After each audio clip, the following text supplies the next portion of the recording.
Welcome to God's Grand Story, Session 3. You'll be in for an exciting adventure today. We'll be talking about the two books of Joshua and Judges in the Promised Land.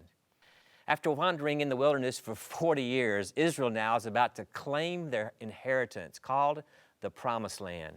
Moses is dead but not forgotten. He's actually mentioned 57 times in the book's 24 chapters. And now there's a new leader, Joshua. Born as a slave in Egypt, his name means Jehovah is salvation, which is the Hebrew name for Jesus in the New Testament. 12 chapters are about conquering the land, and 12 chapters are about settling the land, where the 12 tribes would end up in setting up their homeland. Joshua was one of those 12 spies, if you'll remember, sent to check out the land. 10 came back with bad reports, but Joshua and Caleb believed by faith they could take the land. There were 30 battles to fight before they could claim this land for themselves. And finally, now they have a new land. Is God interested in land? I think so. The word land is used 87 times in the book. The prophet Ezekiel would recall this later on as he wrote in Ezekiel chapter 20 in verse 6. On that day I swore to them that I would bring them out of Egypt into a land I had searched out for them, a land flowing with milk and honey, the most beautiful of all lands. The prophet also said this, that Jerusalem is set in the center of the nations, as this land is often still in the news today, isn't it? But because of God's promise to Abraham, it belongs to Israel. Exodus says this, God heard their groaning, and he remembered his covenant with Abraham, with Isaac and Jacob. So God looked on the Israelites and was concerned about them. When the people came to the Jordan River, the priest stepped in first and the water parted, just like the Red Sea did to previous generations. The first city they encountered was the city of Jericho, and there were very strange battle plans. There were 7 priests, 7 trumpets, and 7 days of marching around the city. And then with a great shout, the walls fell down, because God delights in using apparent weakness and seeming foolishness to defeat his enemies. Now, there were 3 military campaigns to conquer and settle into the new land. Joshua ended up dying at the age of 110, and now new leaders were needed, and they were called the Judges. They would lead and rule the people who were settled into the land. And when you think of this book, don't think about men and women in long black flowing robes. These judges were not judicial, but 12 special people who will do amazing things. They were great deliverers, superheroes. That's the story of the book of Judges too, because God doesn't abandon his children.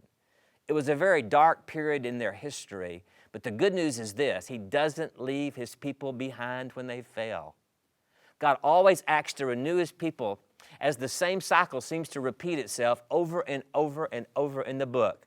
The people would fall into sin and they would be placed into servitude, and then they would cry out to God in supplication. He would give them salvation, and then a period of silence or rest. That repeats itself over and over in the book. The land had been conquered, but there were still pockets of resistance. And so God raised up great leaders who rose to take on this challenge. There was Deborah, who defeated the Canaanites, Gideon, who defeated the Midianites, and Samson, who defeated the Philistines. The last verse in this often sad and tragic book sum up the basic heart problem of the people. It says in Judges 21:25, in those days, Israel had no king, and everyone did what was right in their own eyes. Now, how sad that is, everyone doing what was right in their own eyes. It sounds like our current time and culture, doesn't it? Some people in our culture today say there's no really right or no really things called wrong. Everything is simply relative. My truth is what is right for me, and your truth is what is right for you. There's not a moral compass without God and his word to lead and guide you into all truth. And even in the midst of all this morass and darkness, there were 2 notable exceptions to the stories. They were Ruth and Samuel. Ruth was a foreigner, a Moabite girl who married into a Jewish family, and then tragedy struck this family.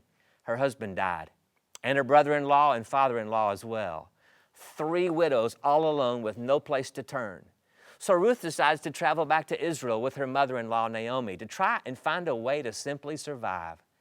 She begins to glean in the fields of a man named Boaz. You see, in biblical times, the corners of the field were to be left for the poor. And he sees her, they fall in love, and all is well. It's a beautiful love story as Ruth becomes involved now in a very special genealogy. They have a son named Obed. who has a son named Jesse, who has a son named David, who will be the greatest king to ever sit on the throne of Israel. And ultimately, Jesus Christ will also come for this godly line. Now, the story of the judges and this poor girl should be great and encouraging news for you and me. We're all a mess in some way or a form or another, and we've all tried to do things that are right in our own eyes. The question I have for you today is this: will you be the exception to the crowd? In your discussion times, think about our current culture and ask yourself this question: what makes it so attractive to follow the crowd? And then join us again next time as we continue the study of God's grand story.